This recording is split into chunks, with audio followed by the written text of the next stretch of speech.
অতিথি হিসাবে উপস্থিত রয়েছে বাংলাদেশ জাতীয়তাবাদী দল বিএনপির ফরিদবাদী দল বিএনপি কেন্দ্রীয় নির্বাহী কমিটির অন্যতম সদস্য মানের মৃত্যুবার্ষিকী উপলক্ষে ধারাবাহিক কর্মসূচির অংশ হিসাবে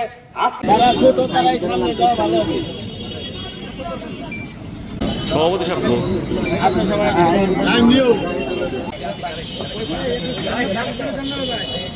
ইতিমধ্যে জাফর সাংগঠনিক সম্পাদক শহীদুর রহমান সোহেব সিনিয়র যুগ্ম সাধারণ সম্পাদক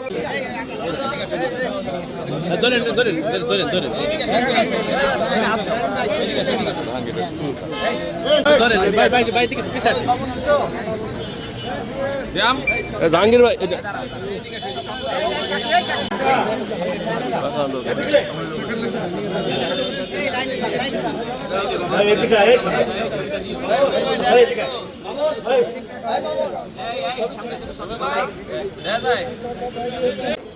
জাতীয় সংসদ নির্বাচন দিয়ে জনতার সরকার প্রতিষ্ঠিত হবার ব্যবস্থা গ্রহণ করুক, নতুবা আবার আমাদেরকে নতুন করে ভাবতে হবে।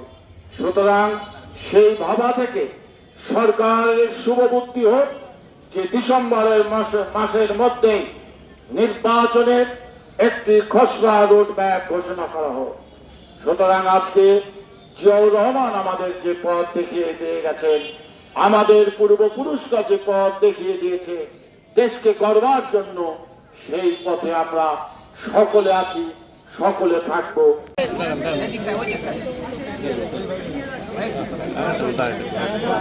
44তম শাহাদাত বার্ষিকী গতকালকে আমরা যথাযোগ্য মর্যাদায় 30শে মে আমরা পালন করেছি। বিএনপির জাতীয় কর্মসূচি ধারাবাহিকভাবে চলছে, তারই ধারাবাহিকতায় আজ ফরিদপুর জেলা যুব দলের কর্মসূচি।